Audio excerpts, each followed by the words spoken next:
Hello साथियों, नमस्कार। Welcome to दृष्टि। सभी मास्टर और मास्टरनियों का स्वागत है आपके अपने ही प्लेटफॉर्म दृष्टि पर। आज की जो क्लास है ये मनोविज्ञान की एक टेस्ट सीरीज है जो कि मैंने टेलीग्राम ग्रुप के अंदर डाली थी। ठीक है, तो वहाँ से सभी का एक ही कमेंट आ रहा है कि सर इस पेपर को जो है वो कंप्लीट वे क्या सहित जो है वो सॉल्व करवाओ। ठीक है, तो बिल्कुल आज की क्लास के अंदर उस पेपर का पूरा एक एक प्रश्न को हम वे क्या सहित जो है वो समझने वाले हैं। ठीक है, हालांकि इस टेस्ट सीरीज का जो लेवल है वो थोड़ा सा ठीक है हार्ड हो सकता है, कुछ प्रश्न इसमें से हार्ड हो सकते हैं। ठीक है, तो बिल्कुल भी अगर आपकी गलत हो रहे हैं तो 1% भी हेडेक लेने की ज़रूरत नहीं है। ठीक है, चलिए आज की देखो क्लास का पहला क्वेश्चन।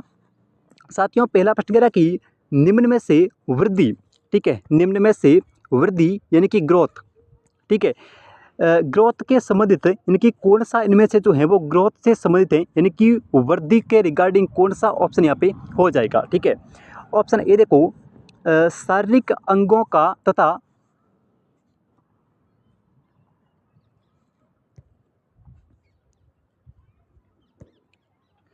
आज की क्लास का देखो पहला क्वेश्चन भाई। साथियों, पहला प्रश्न कह रहा है कि निम्न में से वृद्धि यानी कि ग्रोथ से संबंधित हैं। ठीक है, इन चारों ऑप्शन में से कौन सा ऑप्शन जो है वो वृद्धि यानी कि ग्रोथ से संबंधित है। साथियों, वृद्धि आए या फिर अभिवृद्धि आए, ठीक है, ये दोनों शब्द जो है वो एक ही हैं। मनोविज्ञान के अंदर कहीं कहीं आपको जो है वो वृद्धि लिखा हुआ मिलेगा और कहीं आपको जो है वो अभिवृद्धि लिखा हुआ मिलेगा, लेकिन साथियों अंग्रेजी का जो वर्ड है ये ध्यान रखना ग्रोथ ही आएगा पेपर के अंदर। ठीक है, तो इनमें से किस एक का संबंध जो है इनकी कौन सा ऑप्शन जो है वो वृद्धि से संबंधित है। साथियों, वृद्धि की बात करें तो देखो वृद्धि का सीधा संबंध अपने शरीर के आकार और बाहर से है। ठीक है, जो भी अपने अंदर साथियों जो भी अपने शरीर के अंदर जो शारीरिक परिवर्तन हो रहे हैं, ठीक है, इन सभी शारीरिक परिवर्तनों का संबंध किससे है? वृद्धि से है। ठीक है, अपने बालों का बढ़ना, नाखूनों का बढ़ना, हाथ पैरों की जो ऊंचाई है उनका बढ़ना, अपनी हाइट का बढ़ना, अपने जो भार का बढ़ना, इन सभी का संबंध जो है वो अपनी किससे है? वृद्धि से है। ठीक है, तो इनमें से कौन सा ऑप्शन जो है वो वृद्धि से संबंधित है। ठीक है, ऑप्शन ए देखो, सबसे पहले ऑप्शन ए कह रहा है कि शारीरिक अंगों तथा संपूर्ण जीव की बढ़ोतरी, बिल्कुल सही है साथियों। ठीक है, अपने पूरे शरीर की क्या होना? बढ़ोतरी होना है, क्या है? वृद्धि है। ऑप्शन ए बिल्कुल वृद्धि से संबंधित है। ठीक है, ऑप्शन बी देखो, इसका मापन अथवा मात्राकरण जो है वो किया जा सकता है। बिल्कुल, जो वृद्धि है ये साथियों एक मात्रात्मक विषय है, यानी कि वृद्धि का मापन जो है वो किया जा सकता है। तो वृद्धि का मापन अथवा मात्राकरण जो है वो किया जा सकता है। बिल्कुल बी ऑप्शन जो है वो वृद्धि से संबंधित है। ठीक है, ऑप्शन सी कह रहा कि ये विकास का एक पक्ष है। तो ये भी बिल्कुल यहाँ पे सही हो जाएगा कि वृद्धि जो है ये साथियों विकास का एक पक्ष है। ठीक है, वृद्धि जो है ये साथियों विकास का एक पक्ष है, ये बिल्कुल सही है। तो आपका डी ऑप्शन जो है वो सही हो जाएगा, यानी कि उपरोक्त में से सभी। ठीक है, जिन मास्टर और जिन मास्टरनियों का यहाँ पे ऑप्शन डी आ रहा है, ठीक है, उनका बिल्कुल सही हो जाएगा। वृद्धि का संबंध अपने शरीर के आकार और भार से यानी कि शारीरिक परिवर्तनों से है। ठीक है, उसके बाद में इसका मापन अथवा मात्राकरण किया जा सकता है। बिल्कुल, वृद्धि जो है ये एक मापन का विषय है। ठीक है, जैसे इस महीने के अंदर अपना जो भार है वो 50 केजी है और 2 महीने के बाद में जो है वो 55 केजी हो जाएगा, यानी कि 5 केजी जो है वो बढ़ गया। तो ये जो है वो एक मापन का विषय है, यानी कि इसको हम जो है वो माप सकते हैं। ठीक है, उसके बाद में ये विकास का एक पक्ष है। बिल्कुल सही है, ये विकास का एक पक्ष है। तो आपका डी ऑप्शन जो है वो बिल्कुल सही हो जाएगा इनमें से सभी। ठीक है, बिल्कुल। देखो अगला क्वेश्चन, अभी आगे जो थोड़े प्रश्न हैं वो साथियों हार्ड हो सकते हैं। ठीक है, देखो अगला क्वेश्चन भाई। अगला प्रश्न कह रहा है कि बालक के विकास को, ठीक है, एक बालक के डेवलपमेंट को प्रभावित करने वाला घटक जो है वो कौन सा है, यानी कि इन चारों में से कौन सा घटक जो है वो एक बालक के विकास को प्रभावित करता है। ठीक है, ऑप्शन ए देखो, वंशानुक्रम, बिल्कुल ये तो पढ़ते आ रहे हैं। वंशानुक्रम और वातावरण, ये तो हमेशा हम जो है वो पढ़ते आ रहे हैं कि एक भाई जो बालक हैं उसके विकास को प्रभावित करने वाले कारक हैं वंशानुक्रम और वातावरण। ठीक है, तो वंशानुक्रम हो गया, वातावरण हो गया, तो शारीरिक कारक, शारीरिक कारक भी साथियों इसमें से जो हैं वो विकास को प्रभावित करते हैं, यानी कि शारीरिक कारक डेवलपमेंट को प्रभावित करते हैं। कैसे? एक बालक जो है वो हमेशा एक बालक जो है वो हमेशा बीमार रहता है, ठीक है, तो उसका जो विकास है वो उतना अच्छे से नहीं हो पाएगा जितना कि एक स्वस्थ बालक का हो पाएगा। तो कहीं न कहीं साथियों, कहीं न कहीं जो शारीरिक घटक हैं, ठीक है, कहीं न कहीं जो शारीरिक घटक हैं वो भी अपने विकास को प्रभावित करते हैं, ठीक है। तो वंशानुक्रम, वातावरण और शारीरिक घटक यानी कि उपरोक्त में से सभी, डी ऑप्शन यहाँ पर जिनका भी आ रहा है उनका बिल्कुल सही हो जाएगा, उपरोक्त में से सभी, ठीक है। देखो अगला क्वेश्चन भाई, हाँ जी, ये क्वेश्चन जो है वो थोड़ा सा बड़ा है, ठीक है। अगर इन प्रश्नों को यानी कि साथियों अगर आप ऐसे प्रश्नों को आराम से टैकल कर लेंगे ना, तो कहीं भी चाहे L1 दोगे या फिर L2 दोगे, कहीं पर भी आपको कोई भी समस्या जो है वो नहीं आने वाली है, ठीक है। कुछ विद्यार्थी ऐसे हैं जो इस प्रकार के बड़े प्रश्नों को देखते ही भाग जाएंगे, लेकिन जो इन प्रश्नों के अंदर टिक गया ना, वो समझ लेना उसका सिलेक्शन जो है वो एक निश्चित है, ठीक है। देखो अगला क्वेश्चन है अपना तीसरा प्रश्न। साथियों प्रश्न कह रहा है कि एक विद्यार्थी परीक्षा के अंदर निम्न स्तरीय निष्पादन के बाद, ठीक है, निम्न स्तरीय निष्पादन का मतलब हो गया कि उसका पेपर जो है वो ठीक नहीं हुआ है, यानी कि उसकी परीक्षा जो है वो उस परीक्षा के अंदर वो विद्यार्थी उतना अच्छा नहीं कर पाया है, ठीक है। निम्न स्तरीय निष्पादन, ठीक है, निम्न स्तरीय निष्पादन का मतलब हो गया कि वो विद्यार्थी जो है वो उस परीक्षा के अंदर इतना अच्छा प्रदर्शन जो है वो नहीं कर पाया है, ठीक है। उसके बाद में कुछ नए कलम खरीदता है, यानी कि नए पेन खरीदता है, ठीक है, वह आगे की परीक्षा में नए कलम के साथ में उच्च स्तर का निष्पादन जो है वो प्रदर्शित करेगा। संभवत बालक द्वारा प्रयुक्त रक्षा युक्ति जो है वो कौन सी है। साथियों हम जब समायोजन और कुसमायोजन जो टॉपिक पढ़ते हैं, ठीक है, एडजस्टमेंट वाला जो टॉपिक है उसको जब हम पढ़ते हैं तो उसमें हम कुछ रक्षात्मक युक्तियों की बात करते हैं, ठीक है। तो इनमें से एक विद्यार्थी जो है वो परीक्षा के अंदर निम्न स्तरीय निष्पादन करता है, ठीक है। उसके बाद में कुछ नए कलम जो है वो खरीदता है, ठीक है। वो आगे की परीक्षा के अंदर इन नए कलम के साथ में, इनकी नए पेड़ों के साथ में उच्च स्तर का निष्पादन जो है वो प्रदर्शित करेगा, ठीक है। ये बालक जो है वो कौन सी युक्ति का प्रयोग यहाँ पे कर रहा है, ठीक है। ऑप्शन ए देखो दमन का कर रहा है, ऑप्शन बी प्रक्षेपण, ऑप्शन सी युक्तिकरण, ऑप्शन डी जो है वो असवीकरण। बताओ भाई कौन सा ऑप्शन जो है वो इन चारों में से सही हो जाएगा। साथियों देखो सबसे पहली चीज़ यहाँ पे बात करेंगे हम किसकी, इस दमन युक्ति की, ठीक है। ये दमन युक्ति क्या कहती है। दमन युक्ति का मतलब हो गया कि अपने मन के अंदर जो दमित इच्छाएं हैं, ठीक है, दमित इच्छाओं को क्या करना, भूल जाना, ठीक है। दमित इच्छाएं जो भी है उनको क्या करना, भूल जाना, यानी कि कुछ घटनाएं अपने साथ में ऐसी घटित हुई है, यानी कि दुखद घटनाएं घटित हुई है जिनको हम भूल जाते हैं, यानी कि अपने मेमोरी से, अपनी स्मृति से जिनको हम निकाल देते हैं उसको बोलते हैं दमन, ठीक है। दमित इच्छाएं जो भी अपने मन के अंदर दमित इच्छाएं उनको क्या करना, भूल जाना, यानी कि उनका दमन हो जाना, ठीक है। एक होता है दमन, एक साथियों हम पढ़ रहे हैं समन, ठीक है, किताब के अंदर हमने पढ़ा होगा समन, ठीक है। समन और दमन के अंदर अंतर क्या होता है, ठीक है। समन क्या होता है और दमन क्या होता है। दमन का मतलब है कि दमित इच्छाएं, यानी कि आप जो हैं वो यूपीएससी क्रैक करना चाहते थे, ठीक है, यूपीएससी की जो परीक्षा है उसको आप पास करना चाहते थे लेकिन नहीं हो पाई, ठीक है, नहीं हो पाई। तो ये जो इच्छा है यानी कि यूपीएससी परीक्षा पास करने की जो आपकी इच्छा है वो उसका जो है वो दमन हो चुका है, यानी कि आप जो है उसको भूल चुके हैं। बार बार प्रयास करने के बावजूद भी आप उसको नहीं क्रैक कर पाई, ठीक है, तो उसको जो है वो भूल जाना ये कहलाता है दमन, ठीक है। लेकिन साथियों अगर हम समन की बात करें, ठीक है, समन का मतलब होता है कि ज़बरदस्ती चीज़ों को भूल जाना। ज़बरदस्ती जब हम किसी भी चीज़ को भूल जाते हैं, ठीक है, ज़बरदस्ती किसी चीज़ को भूलने की कोशिश करते हैं तो उसको बोलते हैं समन, ठीक है। माना कि आपका जो है वो कहीं पर भी ब्रेकअप हो गया है, ठीक है, ब्रेकअप हुआ है तो आप जो है वो इनकी जो लम्हे जो टाइम आपने उसके साथ में गुजरा था वो आप जो है वो ज़बरदस्ती भूलना चाहते हैं तो उसको हम बोलते हैं समन, ठीक है। उम्मीद करता हूँ यहाँ से अच्छे से आपको जो है वो समझ में आ गया होगा, ठीक है। उसके बाद में प्रक्षेपण क्या होता है। प्रक्षेपण का मतलब हो गया कि दूसरों के ऊपर, ठीक है, दूसरों पर क्या करना, दोष डालना, ठीक है, दूसरों के ऊपर जो है क्या करना, दोष डालना, ठीक है। एक क्रिकेट का खिलाड़ी है, ठीक है, वो क्रिकेट खेल रहा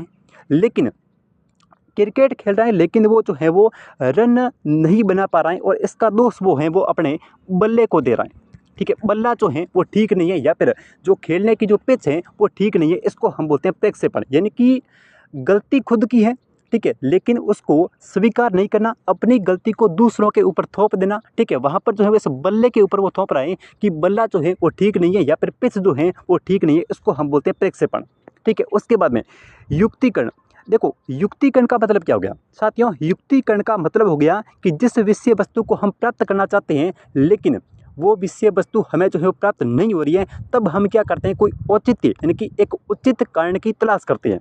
इसमें क्या करते हैं, हम एक उचित कारण की तलाश करते हैं, ठीक है, उचित कारण की तलाश करते हैं। और इस प्रश्न के अंदर यही हो रहा है, ठीक है, यहाँ पे एक उचित कारण की तलाश की जा रही है कि पेन जो हैं वो ठीक नहीं थे, ठीक है, इस बार जो हैं वो मेरे पेन जो हैं वो सही नहीं थे, इसलिए मैं इस परीक्षा के अंदर अच्छा निष्पादन यानी कि अच्छा प्रदर्शन जो है वो नहीं कर पाया, ठीक है। तो इस क्वेश्चन का आपका सी ऑप्शन जो है वो सही हो जाएगा, यानी कि युक्तिकरण हो रहा है यहाँ पे, ठीक है। दमन मैंने आपको समझा दिया, समन समझा दिया, प्रक्षेपण समझा दिया और युक्तिकरण समझा दिया। अस्वीकरण की बात कर लेते हैं, ठीक है। अस्वीकरण कहता है कि किसी भी वस्तु को स्वीकार नहीं करना, ठीक है, किसी भी विषय वस्तु को जो है क्या करना, स्वीकार नहीं करना। मान लिया किसी को कोई जो है वो बीमारी हो जाती है लेकिन वह उस बीमारी को स्वीकार नहीं करता है और ये कहता है कि मैं जो है वो एकदम से स्वस्थ हूँ। साथियों मैं जो है वो एकदम से स्वस्थ हूँ, ये हो गया अस्वीकरण, यानी कि स्थिति सभी के सामने है लेकिन वो उस स्थिति को क्या कर रहा है, स्वीकार नहीं कर रहा है, ठीक है। तो इसको हम जो है वो अस्वीकरण कहते हैं, ठीक है। तो इस क्वेश्चन का जिनका भी ऑप्शन सी आ रहा है, ठीक है, उनका बिल्कुल सही हो जाएगा युक्तिकरण, ठीक है। देखो अगला क्वेश्चन, हाँ जी, अगला भी क्वेश्चन थोड़ा बड़ा है, ठीक है, लेकिन समझने की जरूरत है, कोई भी बड़ा नहीं है, ठीक है। देखो अगला क्वेश्चन, अगला प्रश्न कह रहा है कि बालक के गमक विकास के अंतर्गत बालक शुरू में लेखन के लिए पूरे हाथ का प्रयोग करता है, ठीक है, फिर अंगुलियों द्वारा जो है वो लिखना सीखता है। ये बालक के किस विकास का, इनकी बालक के विकास का कौन सा सिद्धांत है।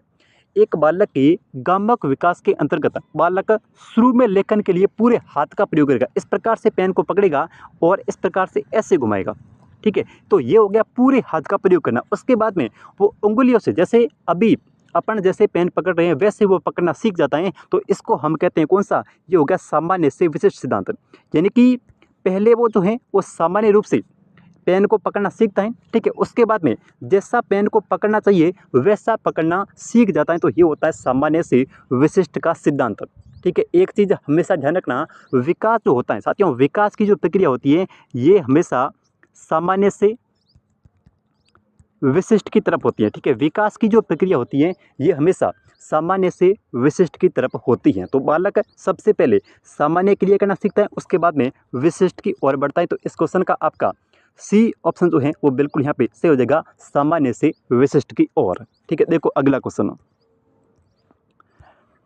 अगला प्रश्न कह रहा कि व्यक्तित्व का प्रकार जिसमें व्यक्तियों में उच्च स्तरीय अभिप्रेरणा और धैर्य की कमी और उतावलेपन के गुण पाए जाते हैं, यानी कि कौन से प्रकार का एक व्यक्तित्व का प्रकार है जिसके अंदर ऐसा व्यक्तित्व जिसमें व्यक्ति के अंदर धैर्य की कमी होती है, ठीक है, उतावलेपन के गुण पाया जाता है। किसी भी विषय वस्तु को जो है वो तेजी से करना, उतावलेपन का गुण पाया जाता है। जब हमने व्यक्तित्व टॉपिक पढ़ा था तो उस समय हमने, ठीक है, 3 प्रकार के व्यक्तित्व के टाइप पढ़े।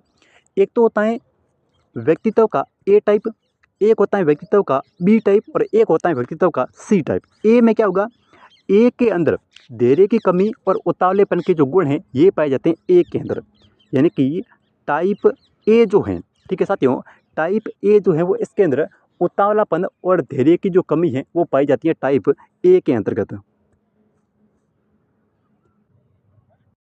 हाँ जी, तो टाइप ए के अंतर्गत साथियों, टाइप ए व्यक्तित्व का एक ऐसा प्रकार है जिसके अंदर, ठीक है, धैर्य की कमी और उतावलापन जो है वो पाया जाता है टाइप ए के अंदर, ठीक है। जिन व्यक्तियों के अंदर धैर्य की कमी है, उतावलापन है, ठीक है, उसके अंदर जो व्यक्ति हैं वो ए टाइप वाले हैं, ठीक है। ए टाइप वाले व्यक्ति कौन से होंगे, जिनके अंदर धैर्य की कमी और उतावलेपन के गुण पाए जाते हैं, ठीक है। उसके बाद में जस्ट जो व्यक्तित्व ए है इसका उल्टा कर दो व्यक्तित्व बी, यानी कि एक तो ये शांत होंगे, ठीक है, और उसके अंदर इनकी उतावलेपन का जो गुण है वो नहीं पाया जाता है, ठीक है। किसी भी चीज़ को, किसी भी कार्य को आराम से करना पसंद करेंगे, ठीक है। तो जिनका व्यक्तित्व शांत होगा और किसी भी कार्य को इनकी आराम से करेंगे तो वो होगा टाइप बी, ठीक है।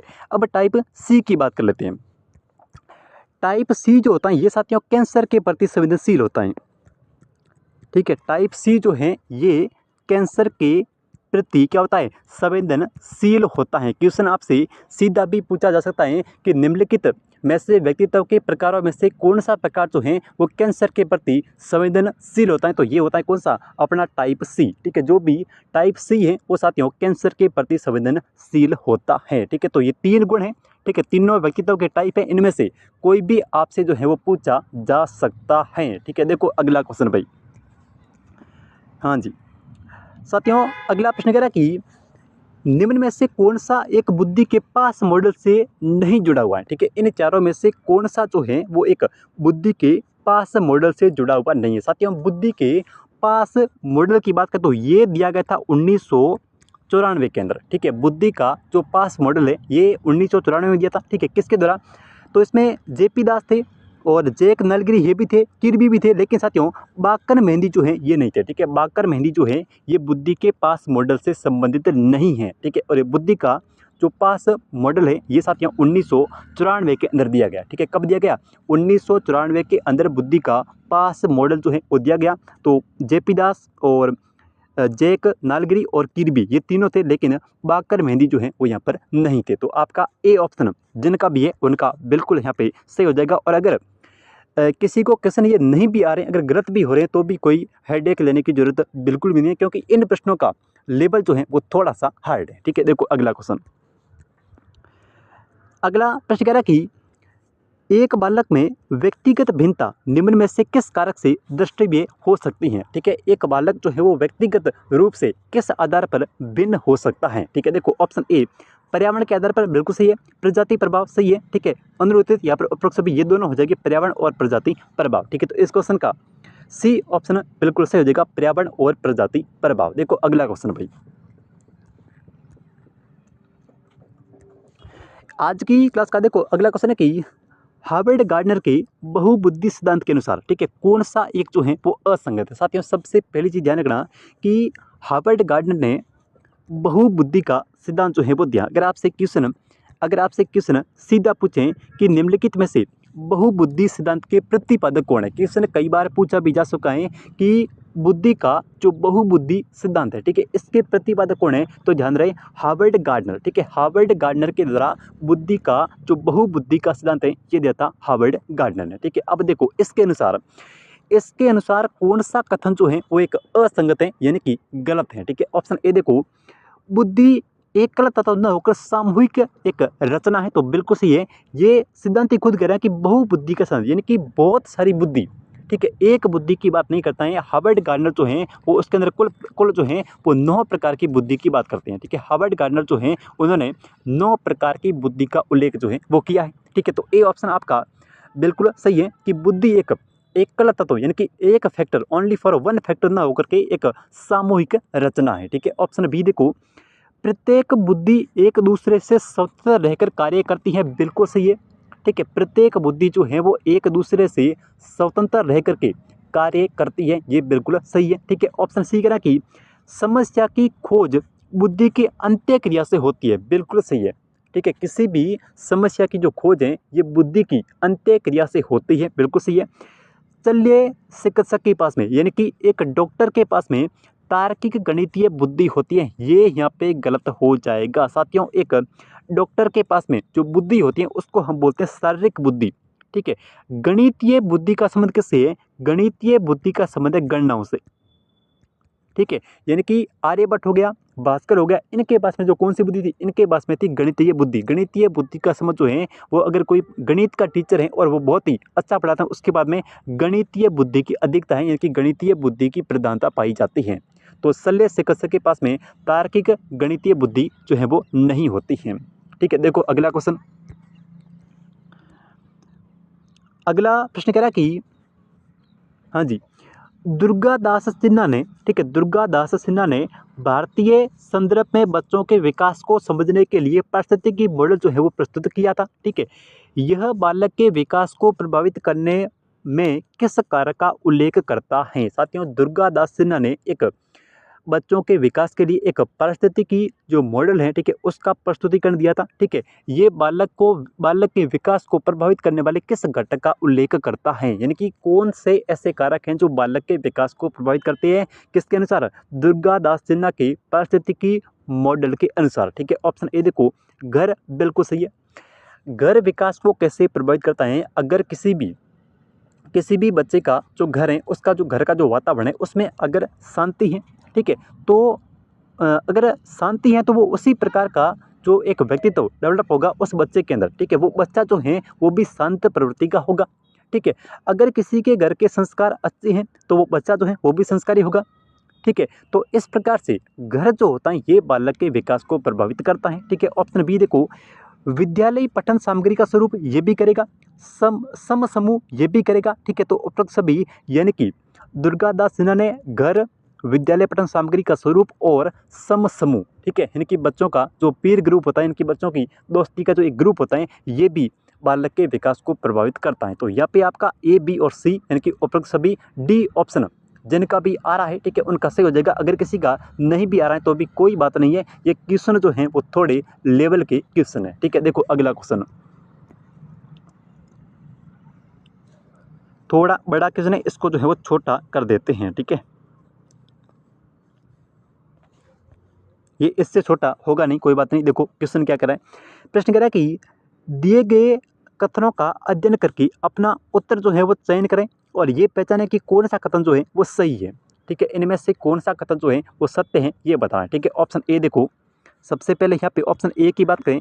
ऑप्शन ए कह रहा है कि मानव क्रम विकास में आनुवंशिक और सांस्कृतिक संशोधन पाया जाता है। साथियों, मानव विकास को प्रभावित करने वाला कारक जो है वो कौन सा है, आनुवंशिक है। ये हम पढ़ ही रहे हैं। ठीक है, आनुवंशिक और वातावरण ये बालक के विकास को प्रभावित करते हैं। लेकिन सांस्कृतिक संशोधन का मतलब हो गया कि एक बोली, जैसे अपने जो दादा परदादा जो बोली घर के अंदर बोलते थे, ठीक है, वही बोली जो है वो हम अपने घर के अंदर बोलते हैं। यानी कि मैं मेरे घर की भाषा बोलता हूँ, ठीक है, आप जो है वो आपके घर के अंदर जो भाषा बोली जाती है, जो बोली जाती है, ठीक है, वह आप बोलते हैं। तो ये हो गया सांस्कृतिक संचरण। ठीक है, एक पीढ़ी से दूसरे पीढ़ी के अंदर वार्तालाप का जो माध्यम होता है, जो भाषा होती है, उसका क्या होना, संचरण होना। ठीक है, उसको हम सांस्कृतिक संचरण बोलते हैं। तो बिल्कुल ए ऑप्शन आपका सही है। ठीक है, ऑप्शन बी देखो, आनुवंशिक संचरण में सभी जीवों में एक समान घटित होता है, ये बिल्कुल गलत बात है। ठीक है, आनुवंशिक जो संचरण है ये सभी जीवों के अंदर असमान रूप से यानी कि अलग अलग घटित होता है। ठीक है, सभी जीवों के अंदर अलग अलग घटित होता है। ठीक है, ऑप्शन सी देखो, सांस्कृतिक संचरण एक अनोखी मानवीय प्रक्रिया है, ये बिल्कुल सही है। ठीक है, शिक्षक मनुष्य का सांस्कृतिक माता पिता कहलाता है, तो ये भी सही है। इसमें से आपका 2 नंबर जहाँ पर भी आ रहा है वहाँ पे गलत होगा। तो देखो कहाँ पे आ रहा 2 नंबर, यहाँ पे 2 आ रहा है, गलत है, और यहाँ पे 2 आ रहा है, ये भी गलत है, और तीसरा ऑप्शन यहाँ पे जो है वो सही हो जाएगा 1, 3 और 4। ठीक है, 1, 3 और 4 जो है वो यहाँ पे आपके सही हो जाएंगे। तो जिनका भी ऑप्शन सी आ रहा है, ठीक है, उनका बिल्कुल यहाँ पे सही हो जाएगा 1, 3 और 4। ठीक है, देखो अगला क्वेश्चन,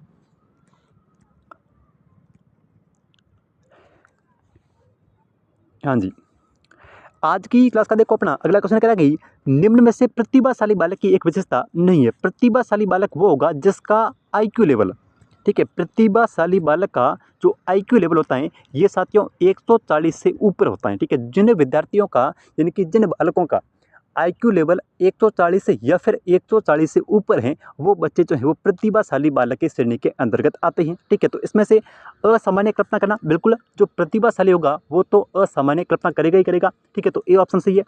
विनोद प्रिय बिल्कुल सही है। दर्शिक निर्णय प्रिय ये यहाँ पे गलत हो जाएगा। ठीक है, और अन्वेषणात्मक प्रवृत्ति यानी कि नई खोज करने की प्रवृत्ति जो है ये हमेशा प्रतिभाशाली बालकों के अंदर पाई जाती है। ठीक है, नई खोजें करना, तो आपका सी ऑप्शन जो है वो यहाँ पे सही नहीं है। दर्शिक निर्णय प्रिय प्रतिभाशाली बालक नहीं होते हैं। ठीक है, देखो अगला क्वेश्चन,